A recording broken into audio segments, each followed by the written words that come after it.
তো নমস্কার বন্ধুরা, বর্তমান আমি রয়েছি কিন্তু গঙ্গাসাগরের মন্দির তলার সেই ভাইরাল চিলড্রেন পার্কে এবং আমার হাতে রয়েছে কিন্তু ভিভোর newly launched Vivo V70 elite. এই মোবাইল সম্বন্ধে তোমাদের যতটা বলবো ততটা ঠিক বলা কম হয়ে যাবে। কি নেই এই ফোনটার মধ্যে? 6500 mAh এর লং লাস্টিং ব্যাটারি, আর এর মধ্যে থাকা তিনটে ক্যামেরাই কিন্তু জাইসের 50 মেগাপিক্সেল ক্যামেরা। আর এই ফোনে তোলা কিছু ছবি আমি তোমাদের স্ক্রিনে দিয়ে রাখলাম, ছবিগুলো তোমরা দেখো।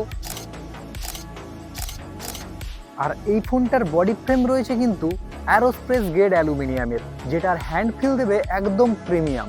হাইয়েস্ট জুম রয়েছে কিন্তু 100x জুম। আমার পেছনে দেখছো ওই টাওয়ারটার ছবি তুলে আমি স্ক্রিনে দিচ্ছি, তোমরা দেখো। আর যারা গেম খেলতে পছন্দ করো তাদের জন্য কিন্তু এই ফোনটা বরদানের সমান, কারণ এই ফোনটার মধ্যে রয়েছে স্ন্যাপড্রাগনের 8s Gen 3 প্রসেসর। এছাড়াও রয়েছে বাইপাস চার্জিং ফেসিলিটি, যার মানে তুমি ফোনটাকে চার্জিং অবস্থায় রেখে নন স্টপ ইউজ করতে পারবে। আর এই ফোনটির কিন্তু প্রি বুকিং শুরু হয়ে গেছে বন্ধুরা। হরজাদুল টেলিশপের যে কোনো কাউন্টার থেকে আপনি প্রি বুক করতে পারবেন, যেমন মন্দিরতলা বাজার, রুদ্রনগর বাজার ও 5 নম্বর হাট।